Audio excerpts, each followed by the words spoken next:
Hi, welcome to Idly Kundaan channel. இன்னைக்கு பார்க்க போறது ஒரு ஸ்நாக்ஸ் ஐட்டம் பசங்களுக்காக வாழைக்காய் சிப்ஸ் எப்படி பண்றதுன்னு பார்க்கலாம். வாழைக்காய் பஜ்ஜி பண்ணுவோம், அதே மாதிரி சிப்ஸ் எப்படி பண்றதுன்னு பார்க்கலாம். அதுக்கு தேவையானது ஒரு 2 வாழைக்காய் தோல் எடுத்து தண்ணியில போட்டு வச்சுக்கலாம். மிளகு பொடி 1 ஸ்பூன், உப்பு 1 ஸ்பூன். இது ரெண்டுத்தையுமே மிக்ஸ் பண்ணிக்கலாம். இந்த மாதிரி மிளகு பொடியையும் சால்ட்டையும் கலந்து வச்சுக்கலாம். நீங்க மிளகு பொடிக்கு பதிலாக ரெட் சில்லி பவுடர் கூட யூஸ் பண்ணலாம். ஆனா மிளகு பொடி கொடுத்தீங்கன்னா குழந்தைங்களுக்கு வயிற்றுல எதனால புண்ணு இருந்ததுன்னா அதெல்லாம் சீக்கிரமா சரியாயிடும். இப்போ எண்ணெய் காஞ்சிருக்கு. இதுல நம்ம கேரட், பீட்ரூட் அதெல்லாம் சீவறதுலயே இந்த தனியா ஒரு பிளேட் இருக்கும். அதுல இந்த மாதிரி போட்டுக்கலாம்.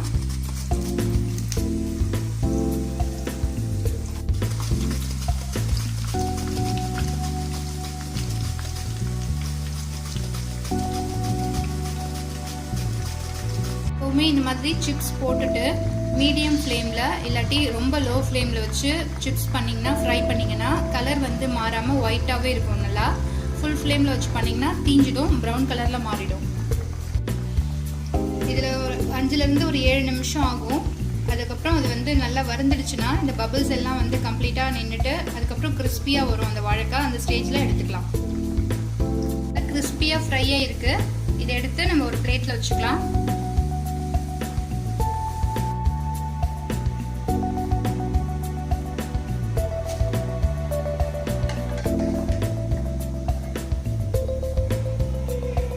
இது ஒரு ஆழமான பாத்திரத்துல போட்டு அதுல கொஞ்சமா மிளகு பொடி, உப்பு கலந்ததை சேர்த்துக்கலாம். கொஞ்சம் சூடா இருக்கும் போதே சேர்த்தோம்னா அந்த சிப்ஸ்ல ஒட்டிடும்.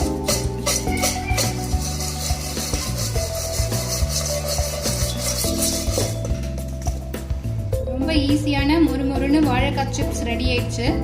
ரொம்ப ஈஸியா செய்யலாம். இதை கண்டிப்பா ட்ரை பண்ணி பார்த்துட்டு உங்க லைக்ஸ் அண்ட் கமெண்ட்ஸ் கொடுங்க. இந்த வீடியோவை ஷேர் பண்ணுங்க. இன்னும் நிறைய வீடியோஸ்க்கு இந்த சேனலை சப்ஸ்கிரைப் பண்ணுங்க. நோட்டிஃபிகேஷன் பெல்லை கிளிக் பண்ணுங்க. தேங்க்யூ.